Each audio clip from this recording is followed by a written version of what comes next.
Recent prices of PC hardware has been rising exponentially while being very underwhelming. Look at some recent examples. AMD's Zen 5 and Intel's Arrow Lake isn't looking that promising. Games are also getting very demanding and most budget hardware can't keep up. Most games released nowadays needs some type of upscaling or frame generation to run comfortably on an average PC. And because of this, the advantages of PC gaming are getting blurred out. So are we seeing the peak of gaming PC and we are not going to see any earth-shattering improvement, or this is the end of PC gaming era? Current gen GPUs from both Nvidia and AMD have progressed a lot. I mean, I'm sure all of you remember Nvidia's 1080 Ti.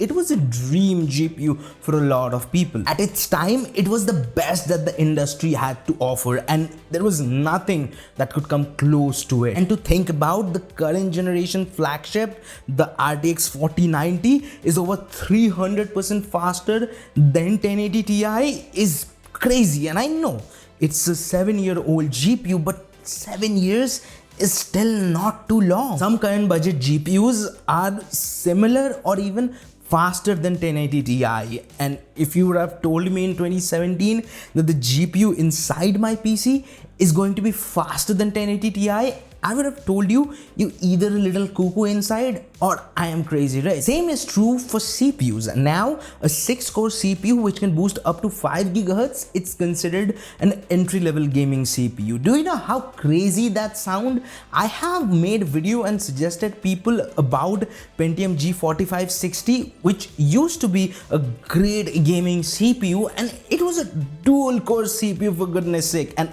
all that happened in just last 7 years. But right now, some hardware release makes me feel like that we are at a moot point. For example, Intel's 4900KS was a higher binned and overclocked version of 4900K, which was a souped up version of 3900K. Intel made the 4900KS so it can take as much power as it can. And the result, well, we all know about it. If you don't know, you can check this video right here. The rumors are indicating that Nvidia's upcoming flagship 5090 is going to be a 600-watt GPU. Chip makers are making their chips faster, but they are making those chips in a way that in just few years, you won't be able to distinguish between an industrial machine and a PC. So how about making power efficient CPU? Well, AMD did just that with their Zen 5 CPU. They made power efficient CPUs compared to their previous generation. But guess what? Most people, including me, hated it. But why? Yes, it is power efficient, but it is not powerful if we compare it to 7000 series CPUs. We are looking at 2 to 5% performance improvement. But in my eyes, those CPUs could have been much better and they could have been gotten much better reception from reviewers if AMD priced those CPUs right. This leads me to the most infamous term used in the industry. Moore's law is dead.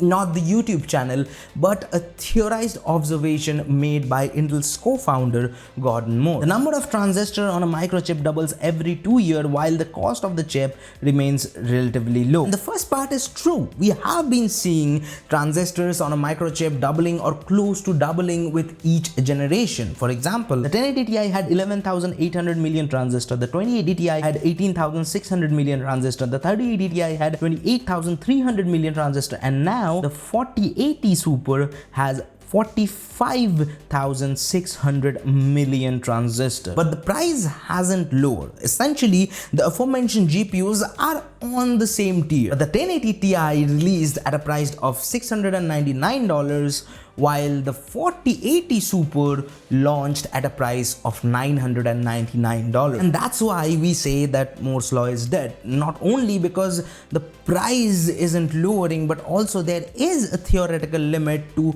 how much we can cram transistor on a chip. Essentially, to double transistor count with each generation or every 2 years, we have to shrink the size of those transistors, which is directly related to node design, or 2 nanometer, 3 nanometer, 7 nanometer, which is a marketing term nowadays, and I don't want to open that can of worms today. But essentially, when we will reach 1 nanometer, which is not too far to be honest, because IBM has a demonstration of 2 nanometer and TSMC already started risk production of the 2 nanometer chips. But when we will reach 1 nanometer or even surpass 1 nanometer, we will start to face a problem called quantum tunneling. Now, what is quantum tunneling? I'm not explaining in this video. If you want, you can look it up by yourself.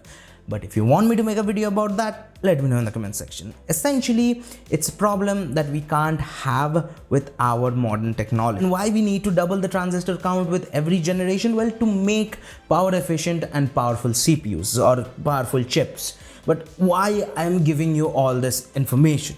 Well, to drive a point that we are almost in a paradoxical environment right now with our industry. Chip makers do have the resources to make power efficient chips, but right now it feels like that they cannot squeeze that much power from it, which won't make consumers happy, because those chip makers won't be lowering their efficient chips' prices to make those chips competitive. They would market it as a feature.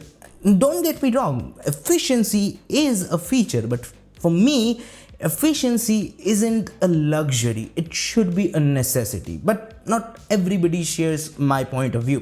For a lot of people, getting the most performance from their money, that matters more. What if we have to pay a little bit more for the electricity bill? And I understand that. And to be honest, chip makers also understand that. And that's the reason they make powerful chips, which takes a little bit more power, so they can price their chips right, because it is better than the last generation, right? But if the industry moves in this path, I think there would be a time where we have to rethink our home's electrical line or buy a new industrial grade circuit breaker before we start to buy a new PC. I don't think we will go down that path. Intel and AMD both are focusing on power efficiency, at least for their recent generation of releases. I'm not a betting man, but if I were, I would have put in my money on a very stagnant and steady performance increase line, while the power efficiency could look like an exponential line. But hey, I could be wrong, but I am sure that as amazed as I was today to see the performance gain that we have seen in last 7 years, in 7 years moving forward, I will be similarly amazed to see the power efficiency gain of those generations of chips. GPUs, CPUs are just one part of the equation. There is another, and that is games. Games are the reason we need to make powerful, power efficient and better and affordable PC hardware. We love to play them, and games are getting more demanding day by day, but their quality isn't improving in the similar manner. So what's happening there? If you want to know about that, you can check this video right here. And if you like this video, hit the like button. If you haven't, feel free to dislike and let me know in the comment section, do you share my point of view or not? And if you want to watch more videos from us, well, do it by here. And if you want to subscribe, well, do it by here. And this is Akash. I'll see you guys in the next one. Peace.